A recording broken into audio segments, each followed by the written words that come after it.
오늘 말씀은 창세기 31장 17절부터 42절까지의 말씀입니다. 야곱이 일어나 자식들과 아내들을 낙타들에게 태우고 그 모은 바 모든 가축과 모든 소유물 곧 그가 밧단 아람에서 모은 가축을 이끌고 가나안 땅에 있는 그의 아버지 이삭에게로 가려 할세. 그때 라반이 양털을 깎으러 갔으므로 라헬은 그의 아버지의 드라밈을 도둑질하고 야곱은 그 거취를 아람 사람 라반에게 말하지 아니하고 가만히 떠났더라. 그가 그의 모든 소유를 이끌고 강을 건너 길르앗산을 향하여 도망한 지 3일 만에 야곱이 도망한 것이 라반에게 들린지라.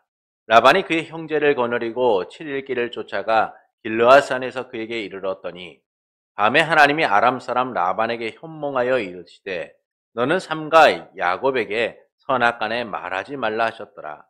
라반이 야곱을 뒤쫓아 이르렀으니 야곱이 그 산에 장막을 친지라.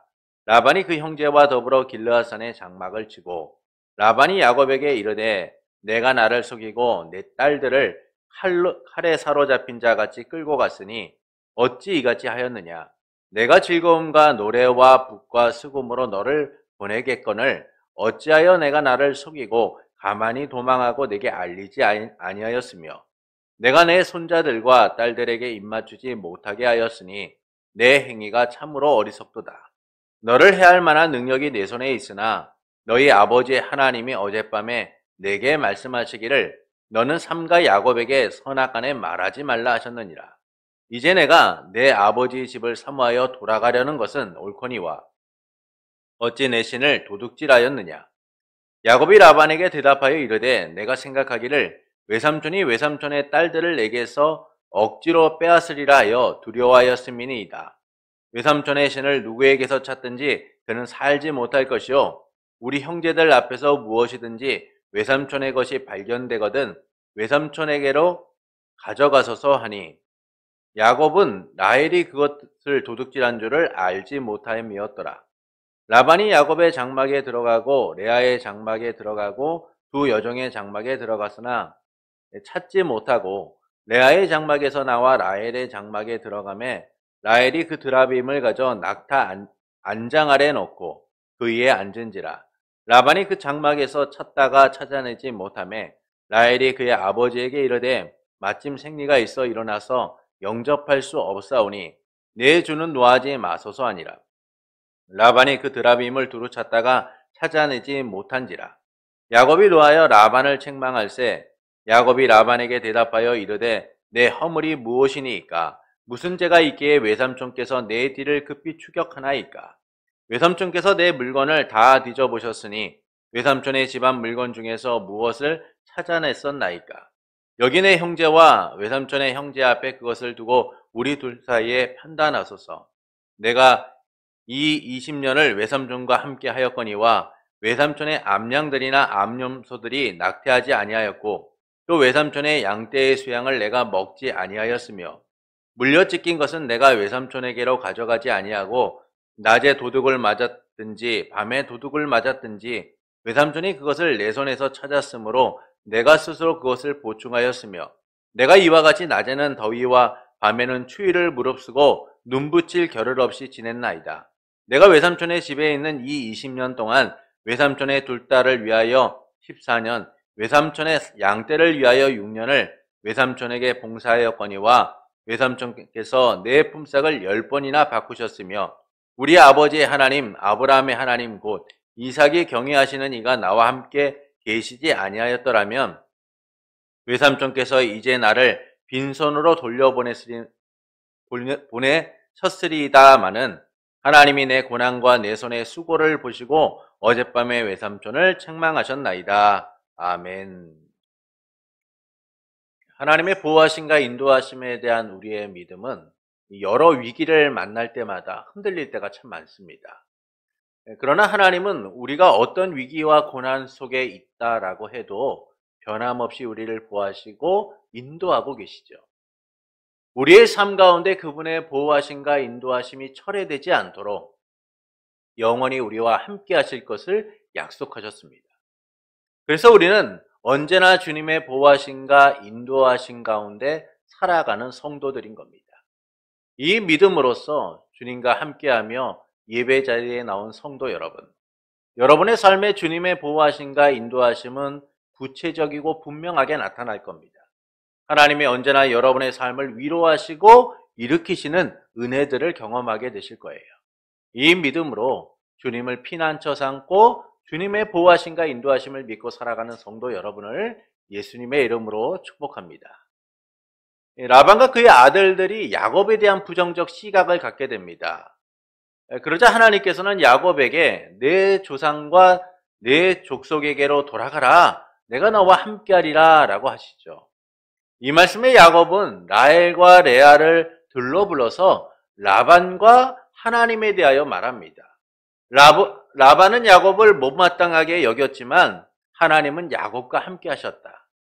하나님께서는 라반의 속임수가 통하지 않도록 야곱을 지키고 보호하셨다. 하나님께서는 라반의 악한 행위 속에서도 그의 가축을 빼앗아 그를 부하게 하셨다라고 얘기합니다. 그리고 야곱은 베델에 하나님께서 고향으로 돌아가라라고 하셨다라고 라헬과 레아에게 말하죠. 이를 들은 라헬과 레아는 이 라반의 부당한 행위를 지적하면서 하나님의 말씀대로 따르라라고 합니다. 이를 통해서 말씀은 이 베델에서 야곱에게 찾아오신 하나님의 약속이 성취되고 있다라는 사실을 보여주고 있는 거죠. 그 약속대로 야곱이 인도하심을 받고 있다라는 겁니다. 베델의 약속이 야곱에게 신실하게 이루어져 가고 있음을 말씀해주고 있는 거예요. 그리고 본문은 이제 말씀을 따라 야곱이 떠나게 되는데 그를 뒤쫓아온 라반에 대한 이야기로 채워져 가고 있습니다. 라헬과 레아의 동의를 얻은 야곱은 이제 라반에게 알리지 않고 길을 떠나게 됩니다. 말씀대로 이제 가나안을 향하게 되죠.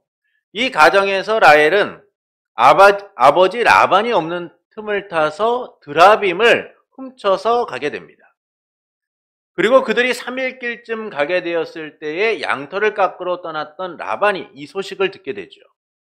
라반은 즉시 형제들을 데리고 친척들을 데리고 야곱을 뒤쫓게 됩니다.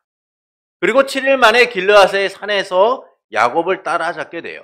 근데 그날 밤 하나님께서 라반의 꿈에 나타나셔서 너는 삼가 조심하여 야곱에게 선악감 말하지 말라라고 하십니다. 이후 야곱을 따라잡은 라반은 야곱에게 서운함과 분노를 드러내지만 어떤 행동도 취하지 않아요. 야곱을 책망하기는 하지만 그에게 위해를 가지는 않습니다. 하나님이 라반에게 선악간에 말하지 말라고 하셨기 때문인 거죠. 그래서 그는 야곱에게 대하여 더 이상 제재를 가하지 못하게 됩니다. 대신 없어진 드라빔을 거론하면서 내 신을 도둑질하였다라고 하죠. 이 말에 야곱은 라반이 아내들을 억지로 빼앗을까 두려워 내가 몰래 갈 수밖에 없었다라고 얘기하면서 드라빔을 누구에게 찾든지 그는 살지 못할 것이다 라고 하면서 무죄를 주장하게 됩니다. 그는 라헬이 드라빔을 훔친 줄 몰랐기 때문이죠. 이 말에 라반은 드라빔을 찾기 위해 곳곳을 뒤지게 되고 라헬의 장막까지 이르게 돼요. 그러나 라헬은 드라빔을 낙타 안장에 넣고 그 위에 앉아 아버지 내가 생리 중이기 때문에 일어날 수가 없습니다 라고 하면서 위기를 모면하게 됩니다. 이 때문에 라반은 결국 드라빔을 찾지 못하고 야곱은 라반을 책망하게 되죠. 무려 20년 동안 당신을 위해서 내가 헌신했는데 당신은 내 품삯을 10번이나 바꾸지 않았습니까? 그때 우리 아버지의 하나님이 우리 조상의 하나님이 나와 함께하지 않았다면 분명 당신은 나를 빈손으로 돌려보냈을 거예요. 그러나 하나님이 내 수고와 내 손의 수고를 보시고 어젯밤에 장인을 책망하신 겁니다 라고 얘기하죠. 이처럼 야곱은 라반을 책망하며 하나님이 그와 함께 하셨음을 고백하게 됩니다. 이를 통해서 말씀하시는 말은 무엇일까요? 위기가 기회다라는 말을 많이들 합니다. 우리가 한자에 보면 이 위기라는 말은 위기와 기회를 포함한다라고 그렇게 말을 해요. 그러나 위기가 기회가 되는 경우는 살아가다 보면 그렇게 많지 않다라는 사실을 우리는 알게 됩니다. 대부분 위기를 극복할 힘도 능력도 없어서 위기 앞에 주저할 때가 많기 때문인 거예요. 위기에 굴복하게 되는 것이죠. 그래서 오히려 위기는 기회가 아니라 위기로 끝날 때가 참 많습니다. 이 때문에 사람들은 인생의 위기가 찾아오지 않기를 바라요. 위기 없는 삶을 원합니다. 고난이 없는 삶을 원하는 것이 바로 이 때문인 거죠. 요압은 이스라엘의 군대 장관을 역임할 정도로 권력의 정점에 섰던 사람입니다. 다윗의 충실한 신하였지만 그는 권력을 얻은 이후에 누구보다 오만하고 무도한 자였어요. 이런 요압을 왕인 다윗조차도 함부로 할 수 없었습니다. 그가 가진 권력이 다윗을 위협할 수 있었기 때문인 거죠. 그런 요압이 인생 최대의 위기를 맞게 됩니다. 다윗이 죽은 후에 왕위 계승자로 밀었던 아도니아가 솔로몬에 의하여 죽게 된 거죠. 아도니아를 통해서 다시 권력을 잡고 그 권력의 정점에 서고자 했던 요압이 아도니아의 죽음 이후에 모든 것이 물거품이 된 현실을 맞이하게 된 거예요. 이 때문에 그는 아도니아가 죽은 것처럼 자기도 죽을지도 모른다는 이 죽음의 공포에 휩싸이게 됩니다. 이 때문에 그는 여호와의 장막으로 도망해서 제단불을 닦게 되죠. 나름 정치적 입지가 있었기 때문에 다른 나라로 망명할 수도 있고 또 이 위기를 돌파할 여러 방법이 있었을 텐데도 불구하고 그의 선택은 의외예요. 바로 성막으로 들어가서 제단뿔을 잡은 겁니다. 요압이 이런 선택을 한 것은 아마도 이전에 아도니아가 제단뿔을 잡아서 죽음을 면했던 적이 있었기 때문이다라고들 봅니다. 이런 전례를 바탕으로 요압은 길고 긴 망명이나 살기 위한 다른 방법을 찾은 것이 아니라 쉽고 간편한 이 제단뿔을 잡음을 통하여서 생명을 지키고자 했던 것이죠. 위기를 기회로 바꾸고자 했던 거예요. 다시 생명을 보존받고 예전의 영광을 회복하기를 기대했던 겁니다. 그러나 요압은 위기가 위기로 끝나는 비참한 인생을 맞이하게 되죠. 그가 이전에 다윗의 뜻과 달리 무고한 자의 생명을 취했기 때문인 겁니다. 이 때문에 그는 생명을 보존하고자 했던 그 제단뿔에서 오히려 죽음을 맞게 된 거예요. 위기가 위기로 끝난 삶을 맞이하게 된 겁니다. 이처럼 위기가 위기로 끝나는 현실을 우리는 경험할 때가 참 많지요. 많은 사람이 위기를 기회다라고 말하지만 실제 여러분 위기가 기회가 된 적이 있으십니까? 그렇지 않더라고요. 살다 보니까 위기는 그냥 위기로 끝날 때가 참 많아요. 이 점에서 야곱은 일생일대의 위기를 맞고 있는 겁니다. 야곱은 20년 동안 수고하며 함께했던 그 라반의 집을 떠나게 돼요. 근데 이 과정이 참 매끄럽지가 않다라는 사실을 우리는 본문을 통해서 확인하게 되죠. 라반과 그의 아들들의 시선이 매우 부정적이고 적대적이었습니다. 이런 상황에서 야곱은 하나님의 명령을 따라서 그들에게 알리지도 않은 채 길을 떠나게 되죠. 라반에게 알리지 않고 자식들과 아내들과 모든 소유를 가지고 떠나게 된 거예요. 그때 라반이 야곱이 도망한 소식을 듣게 됩니다. 이에 라반은 형제들을 거느리고 7일 길을 쫓아가게 되죠. 야곱이 떠나는 길을 배웅하려고 하거나 야곱이 떠나는 것에 대하여 못내 아쉬워서 한 번이라도 보기 위하여 쫓아간 게 아니에요. 그 딸들을 얼굴 한번 보기 위하여 라반이 쫓아간 게 아닙니다. 지금 라반이 쫓아가는 그 일은 분노로 가득해 있어요. 감히 네가 20년 동안 내 집에서 먹고 살았는데 이게 감히 나를 갖다가 버리고 도망을 가? 이런 분노와 감정이 이 라반에게 가득했습니다. 그래서 그는 형제들을 거느리고 야곱을 무력화시킬 수 있는 힘을 대동하여서 쫓아가게 된 것이죠. 이 때문에 야곱의 위기는 위기로 끝날 가능성이 높았습니다. 야곱에게는 라반과 그의 형제들을 물리칠 힘이 없었기 때문이죠. 분노한 그들의 감정을 누그러뜨리고 고향으로 갈 방법이 보이지 않는 거예요. 그런데 라반이 야곱을 만나서 하는 행동이 이상하죠. 야곱에게 감정적 표현을 하고 있지만 무력을 행사하지 않고 있는 거예요. 힘을 드러내고 있지 않은 겁니다. 지금까지 경험한 라반의 성격이라면 그는 무력을 행사하고 자기 이익을 위하여 행동하는 것이 마땅한 사람이었어요. 그러나 라반은 그렇게 행동하지 않고 있죠. 이에 대하여 라반이 그 이유를 이렇게 얘기합니다. 어젯밤 너희의 아버지 하나님이 너에게 선악간 말하지 말라라고 하셨어. 너가 집으로 너희 아버지의 집을 사모하여 가는 것은 내가 어쩔 수 없는 거지. 그거는 뭐 옳은 일이야. 그러나 어째서 내 신을 도둑질하였느냐라고 말해요. 이에 야곱은 무죄를 주장하면서 라반은 야곱의 모든 소유를 뒤지게 됩니다. 이런 라반을 야곱은 나중에 책망하게 되고 위기에서 기회를 얻게 되는 것이죠. 위기로 끝날 것 같았던 야곱의 여정은 놀라운 반전을 이루고 있다라는 사실을 우리는 보게 됩니다.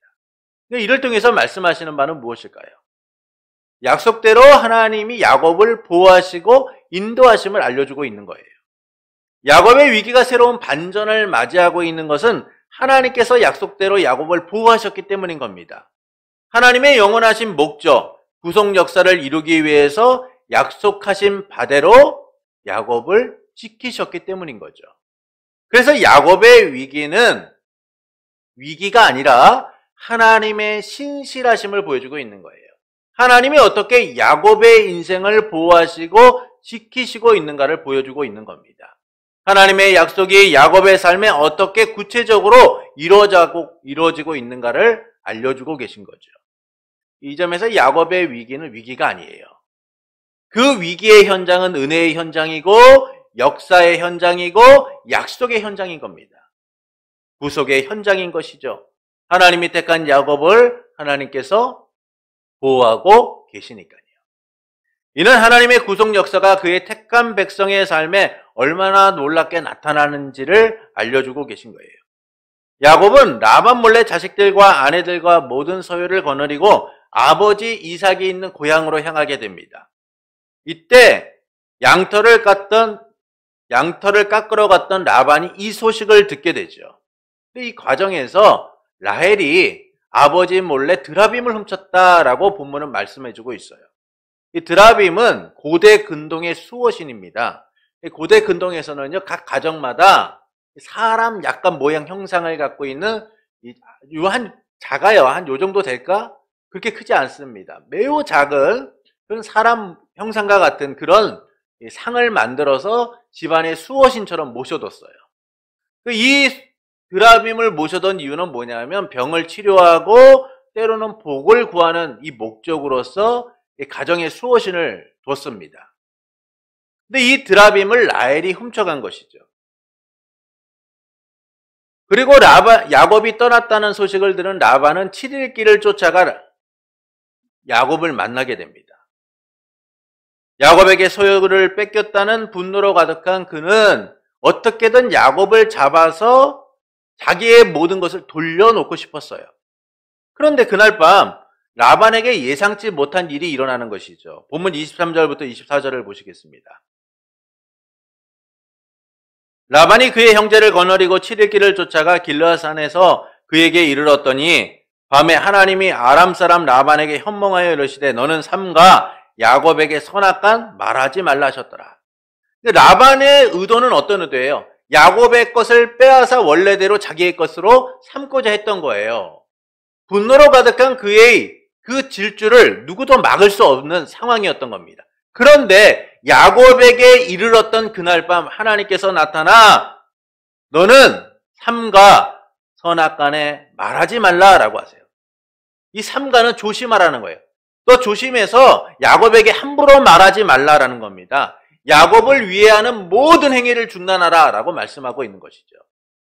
이 말씀대로 라반은 야곱에게 이르렀지만 직접적 위협을 가지 못해요. 그래서 그가 뭐라고 얘기합니까? 내가 나를 속이고 내 딸들을 사로잡아 포로로 끌고 갔어? 왜 너는 도망가는 것을 숨기고 나를 속여 내게 알리지 않았어? 내가 너를 기쁘게 노래와 북과 수금으로 환영하여 보냈을 텐데 왜 너는 내 손자들과 아름다운 이별을 하지 못하도록 한 거야?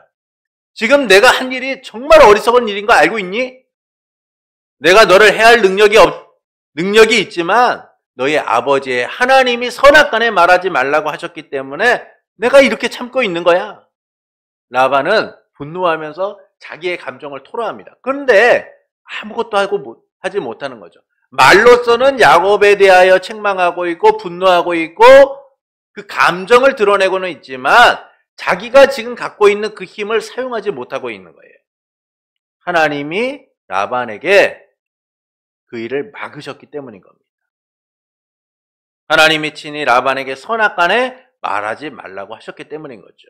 야곱과 함께 하셨던 하나님, 야곱으로 말미암아 복을 받게 하신 하나님께서 그 라반의 모든 행위를 중단케 하셨기 때문인 거예요. 이는 하나님이 베델의 약속대로 야곱을 보호하심을 알려주고 있는 것이죠. 베델에서 찾아와 약속하셨던 하나님께서는 야곱을 보호하셔서 고향으로 무사히 돌아오도록 하시겠다라고 하셨습니다. 그리고 그 야곱의 여정에서 하나님은 위기가 기회가 되도록 만드신 거예요. 야곱의 삶에 위기는 있지만 그 삶을 송두리째 흔들지 못하도록 하나님이 보호하고 계심을 보여주고 계신 겁니다. 이런 야곱을 향해 라반이 다음과 같이 말하죠. 본문 30절입니다. 이제 내가 내 아버지의 집을 삼하여 돌아가려는 것은 옳거니와 어찌 내 신을 도둑질하였느냐. 라반은 야곱이 도망가려고 하는 것은 옳은 일이다 라고 하면서 자기의 신을 도둑질했다라고 책망해요. 이때 야곱은 라헬이 드라빔을 훔쳤다는 사실을 알지 못하고 있었습니다. 그렇게 라반의 말은 야곱을 매우 분노하게 했어요. 야곱은 억울함을 호소하면서 자신이 조용히 라반의 집을 떠난 것은 혹시라도 당신이 나의 아내들을 빼앗아갈까 봐 두렵기 때문이다 라고 고백을 합니다.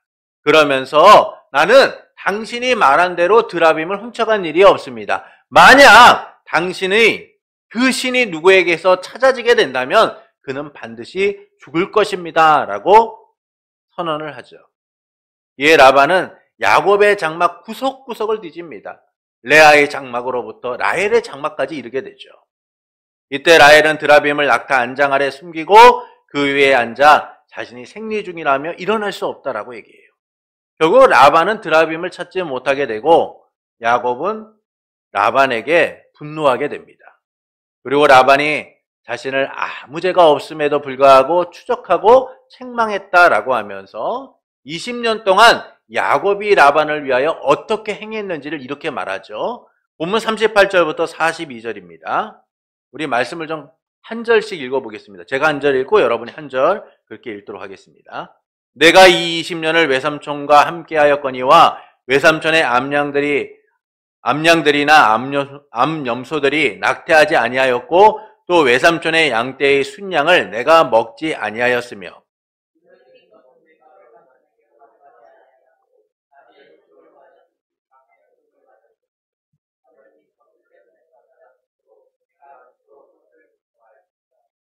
내가 이와 같이 낮에는 더위와 밤에는 추위를 무릅쓰고 눈 붙일 겨를도 없이 지냈나이다.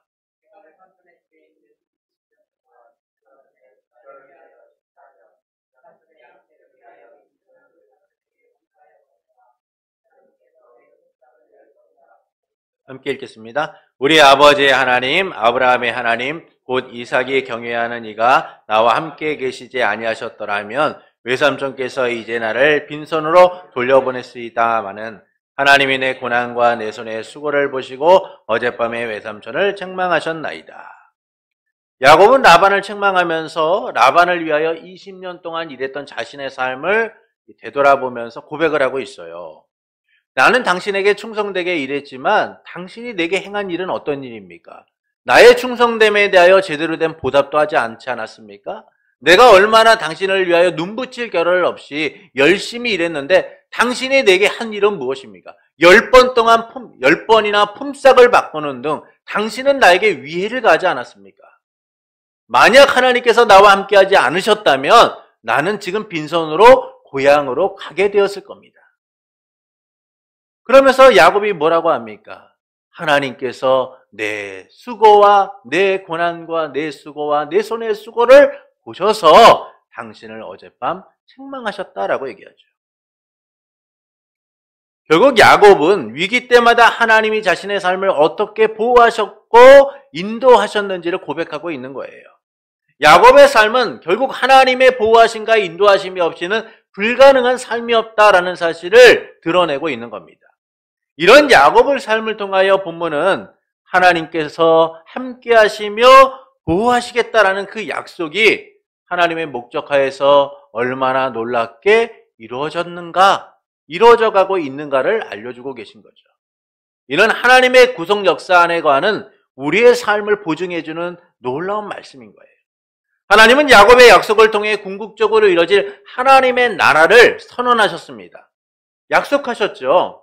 그리고 그 약속을 위하여서 우리 주 예수 그리스도를 하나님의 나라의 왕으로 보내셨어요. 예수님께서는 하나님의 약속 안에서 아버지의 뜻을 따라 우리를 하나님 나라의 백성으로 삼고자 하늘의 보좌를 버리고 종의 형체를 입고 오신 거예요. 참 하나님이심에도 불구하고 참 인간이 되셔서 세상 죄를 짊어질 하나님의 어린 양으로서 십자가를 짊어지셨습니다. 우리를 위해 십자가의 죽으심을 통하여 우리를 하나님 나라의 백성으로 삼아주신 거죠. 모진 고난과 멸시의 길, 십자가의 죽음을 통해 우리를 죄와 사망에서 건져 하나님의 자녀로 삼아주신 거예요. 이 은혜 아래 우리는 하나님의 나라의 백성이 되었으며 하나님의 함께하심과 보호하심을 누리게 되었죠. 임마누엘, 영원히 우리와 함께하시는 그 하나님과 동행하는 삶, 하나님과 함께하는 삶, 하나님의 성전된 삶을 살아가게 만드신 겁니다.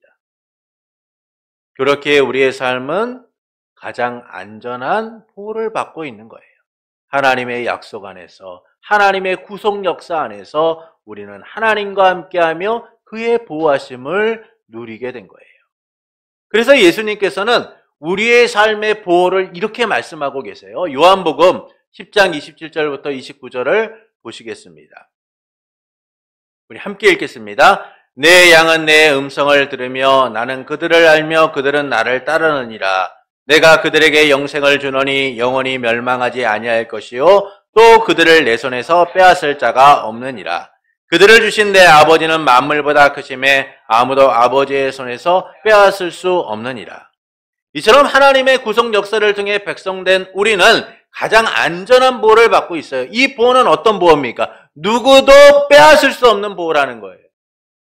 우리의 삶에 위기가 있지만 그 위기가 우리의 삶을 송두리째 흔들 수 없다라고 말씀하고 있는 거예요. 하나님이 함께 하시며 보호하시는 삶, 누구도 빼앗을 수 없는 삶, 이 삶을 우리 주 예수 그리스도께서 보증하시고 하나님께서 반드시 이루실 것을 약속하고 계신 거죠. 그래서 우리의 위기는 위기가 아니라 기회이며 은혜인 겁니다. 우리의 위기는 하나님의 역사의 현장이고 구속의 현장이고 은혜의 현장인 것이죠. 야곱의 여정 가운데 하나님이 라반의 위기로부터 그를 보호하시고 지키셨던 것처럼 하나님께서는 여전히 우리의 삶을 보호하시고 지키시고 있다는 거예요. 이것은 하나님의 구속 역사 속에서 구속의 약속 속에서 이루어진 은혜라는 겁니다. 그리고 우리는 그 은혜 아래서 지금도 주님과 함께하는 삶을 살아가고 있는 것이죠. 이를 통해 하나님께서는 우리가 어떻게 살아가기를 원하실까요? 하나님의 보호하심과 인도하심을 믿는 삶을 살기를 원하십니다. 하나님께서 인생의 위기에 놓인 우리와 함께하시며 그 삶을 지켜주시고 계시다는 사실을 우리가 온전히 믿고 살아가기를 원하세요. 그래서 우리는 믿어야 합니다. 이 믿음은 우리에게 나온 것이 아니라 하나님이 주신 거예요. 하나님이 우리의 삶에 함께 하시며 역사하시기 때문인 겁니다. 하나님이 보증하시고 반드시 이루시기 때문이죠. 약속된 우리의 삶을 하나님이 지키시기 때문인 거예요. 그래서 우리는 믿어야 합니다. 야곱을 보호하시고 그 여정을 인도하셨듯이 우리를 보호하시고 우리의 여정을 인도하셔서 영원한 생명을 누리고 하나님 나라의 백성의 삶을 살아가도록 이루실 그 하나님을 믿어야 하는 거예요. 그러나 하나님의 보호하심을 믿는 일이 힘듭니다. 삶에 부딪히는 많은 위기가 항상 우리의 삶을 흔들기 때문인 거죠. 믿음보다는 불안과 염려가 엄습할 때가 참 많아요. 지금까지 겪었던 삶의 위기가 언제 또 우리의 다른 문을 열고 찾아와서 우리를 흔들지 모르기 때문인 겁니다. 그래서 우리는 두려워한 거죠. 하나님의 보호하심을 누리기보다 위기 앞에 무너진 우리와의 자아 만날 때가 참 많아요. 하나님이 보호하신다고 하는데, 하나님이 내 삶을 지키신다라고 하는데, 그것이 잘 보이지도 않고 잘 느껴지지도 않을 때가 있어요. 이런 삶에 하나님의 보호하심을 믿는 일은 힘들죠. 여전히 삶은 변하지 않았는데 위기는 변함없이 나의 삶에 찾아와 내 삶을 흔들고 있기 때문인 겁니다. 그때 실패를 경험하게 된다면, 내 기대가 무너진 삶과 마주하게 된다면 어떨까요? 그나마 남았던 믿음의 조각조차 완전히 사라지게 되는 거죠. 그 믿음이 때론 칼같이 내 몸에 상처를 남기는 것처럼 느껴질 때가 있어요. 거울 앞에 비친 초라한 내 모습에 절망을 느낄 때가 있습니다. 여러분, 우리가 믿음으로써 하나님의 보호하심과 인도하심을 믿고 살아가고자 하는데, 위기가 나의 삶을 흔들고 위기가 나의 삶을 고통스럽게 할 때 여러분이 갖고 있는 믿음은 어떻게 돼요? 여러분, 그 믿음 때문에 우리는 더욱더 고통스러워요.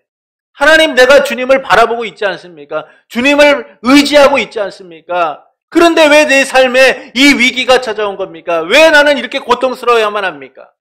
여러분, 그 믿음 때문에 우리는 더 흔들리게 되고 더 고통스러워할 때가 있어요. 그러나 그건 위기와 두려움 앞에 놓인 우리의 착각일 뿐이에요. 두려움과 염려가 만들어낸 우리의 자아상일 뿐이에요.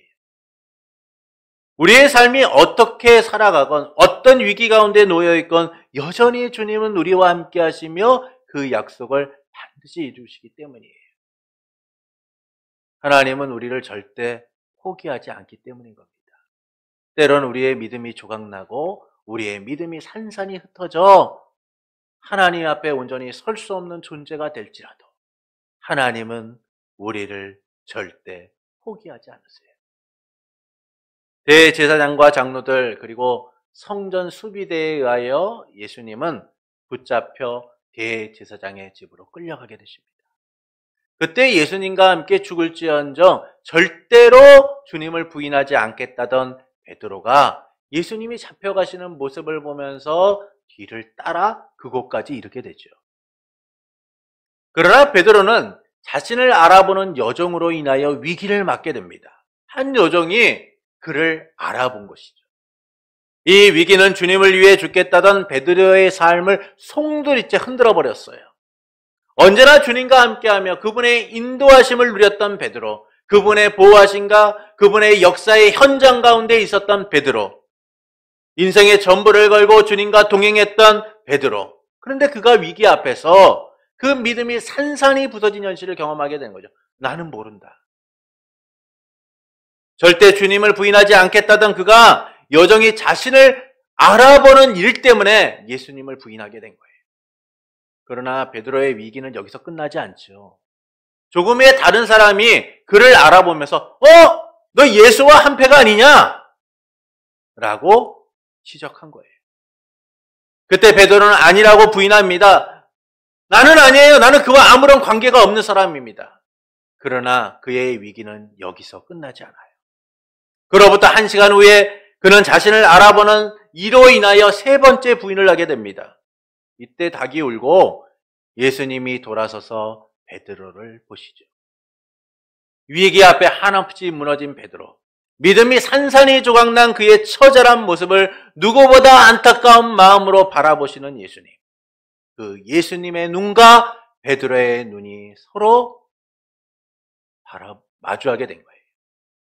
눈이 마주친 순간 베드로는 닭이 울기 전 내가 나를 3번 부인하리라는 말씀이 생각이 나 밖에 나가 몹시 슬피 울었다라고 말씀합니다. 믿음으로 살았던 베드로의 인생, 오직 주님을 위하여 살겠다던 베드로의 인생의 위기가 찾아오자 그는 산산이 부서진 삶을 경험하게 된 거예요.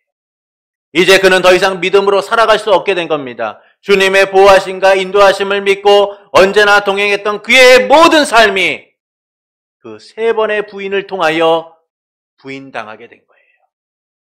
주님을 위해 살았던 그의 모든 것들이 허무하게 무너져 버리게 된 겁니다. 이제 그는 믿음으로 살 수 없는 자가 되었어요. 더는 주님을 위하여 살아갈 수 없는 존재가 된 겁니다. 그렇기 때문에 그는 무너진 자신의 삶을 붙들며 무너진 자신의 믿음을 붙들며 통곡할 수밖에 없었던 거예요. 그러나 그런 베드로를 주님 포기하지 않으세요. 부활하신 예수님은 베드로를 찾아와 그와 함께 하시며 그를 보호하십니다. 상처나고 아픈 마음을 위로하시고 치유하시고 다시 믿음으로 일어서도록 만드시는 거죠. 요한의 아들 시몬아, 내가 나를 사랑하느냐? 요한의 아들 시몬아, 내가 나를 사랑하느냐? 예수님의 위기 앞에 무너진 베드로, 삶에 치유할 수 없는 상처로 고통받던 베드로, 믿음이 산산이 부서져 더 이상 일어날 힘조차 없는 베드로를 찾아와 요한의 아들 시몬아, 내가 나를 사랑하느냐? 라고 하시며 그를 다시 이렇게 세우시는 거예요. 그가 사도로서, 제자로서 주님을 위하여 살아가는 자로 살아갈 수 있도록 일으켜 세우시는 거예요. 이후 베드로는 주님의 보호하심과 인도하심을 믿고 살아갑니다. 고난도 있고 위기도 있었고 삶의 절대절명의 순간도 있었어요. 그러나 그는 믿음을 포기하지 않아요. 여전히 주님을 바라보고 주님을 위하여 살아가는 자가 되었습니다. 주님을 부인했던 그가 담대하게 복음을 선포하게 되었고 주님을 위하여 죽는 인생이 된 거죠. 이처럼 우리 앞에도 여러 위기와 고난이 올 수 있습니다. 여러 위기와 고난이 우리의 삶을 흔들 수 있습니다. 그러나 변하지 않는 한 가지 사실이 있어요. 우리의 믿음이 조각나고 우리의 삶이 무너지고 우리의 삶이 흔들리는 그 순간에도 하나님의 보호하심은 절대 변하지 않는다는 거예요. 주님은 우리를 포기하지 않고 지키시기 때문인 겁니다. 그래서 우리의 삶이 무너진 그 현장에서 우리는 다시 주님을 만나게 되어 있고 주님을 통하여 일어나게 되어 있는 거예요. 그래서 우리는 삶에 찾아온 위기와 두려움, 염려에 저당 잡힌 삶이 되어서는 안 돼요. 그것들만을 보고 무너진 삶에 있어서는 안 됩니다. 하나님이 내 삶을 보호하시고 인도하심을 믿는 자들이 되어야 돼요. 그러므로 인생의 위기만을 바라보기보다 하나님의 보호하심과 인도하심을 믿는 성도가 되시는 것은 어떨까요? 믿음의 승부가 힘들지만 하나님의 보호하심과 인도하심을 믿고 위기와 맞서는 성도가 되시는 것은 어떨까요? 사랑하는 성도 여러분, 야곱의 여정과 라반의 추격, 그리고 라반에게 나타나 야곱에게 선악간 아무 말도 하지 말라고 하신 이 하나님을 통해 말씀하시는 바는 무엇일까요? 약속대로 하나님이 야곱을 보호하셨다는 거예요. 라반의 추격은 야곱에게는 큰 위기였습니다. 이 위기를 야곱이 헤쳐나갈 방법은 없어요. 그러나 하나님은 라반의 꿈에 나타나 야곱에게 선악간에 말하지 말라고 하십니다. 이 때문에 라반은 야곱에게 분노의 감정을 드러내고 서운함을 드러내지만 야곱을 위해하지는 못했어요. 그러자 그는 내가 아버지의 집에 돌아가는 것은 옳다. 그러나 왜 나의 신을 도둑질했느냐라고 책망을 하죠. 라헬이 드라빔을 훔쳐간 사실을 몰랐던 야곱은 억울함을 호소하며 조용히 라반을 떠난 것은 아내들을 빼앗길까 두려웠기 때문이다 라고 합니다. 이에 라반은 드라빔을 찾기 위해 애를 쓰죠. 그러나 그는 찾지 못해 결국 야곱의 책망을 받게 됩니다. 야곱은 자신이 어떻게 라반의 집에서 20년 동안 일했는지를 설명하면서 결국 하나님의 보호하심과 인도하심이 있었다라는 사실을 고백하게 되죠. 이를 통해서 야곱은 하나님의 보호하심과 인도하심이 그분의 목적하에 이루어졌다라는 사실을 선언하고 있는 거예요. 결국 야곱의 여정은 하나님의 약속 가운데 이루어진 여정이고 하나님은 그를 보호하고 인도하셨다는 겁니다. 그리고 이 구속 역사 안에서 우리 또한 보호함을 받고 있다는 사실을 하나님은 알려주고 계신 거죠. 야곱의 여정이 하나님의 약속 속에서 보호하고 인도함을 받는 것처럼 우리 또한 그 하나님의 약속 속에서 보호함과 인도하심을 받는 하나님의 백성이다라는 사실을 우리에게 알려주고 있는 거예요. 예수님께서는 더 좋은 언약의 보증이 되셔서 우리를 위해 십자가에 죽으셨고 또한 하나님과 우리의 막힌 담을 헐어 하나님께 나아갈 유일한 길이 되셨어요. 누구든지 예수님을 통하여 하나님께로 나아가 구속의 은혜를 누리도록 한 거죠. 이 은혜 가운데 우리는 하나님의 자녀가 되었고 백성이 되었고 그분의 양이 되어 살게 된 겁니다. 그리고 예수님께서는 누구도 그분에게서 우리를 빼앗을 수 없다라고 선언하셨어요. 우리는 가장 안전한 보호와 인도하신 가운데 주님의 구속 역사 가운데 함께하는 자들이 된 겁니다. 이를 통하여 하나님께서는 우리가 어떻게 살아가기를 원하실까요? 하나님의 보호하심과 인도하심을 믿는 삶이 되기를 원하십니다.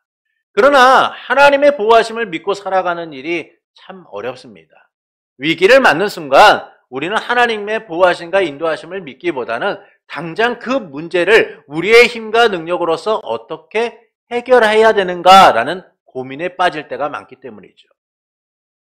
위기는 우리의 단단할 것 같았던 그 믿음을 흔들고 부서뜨리고 무너지게 할 때가 많아요.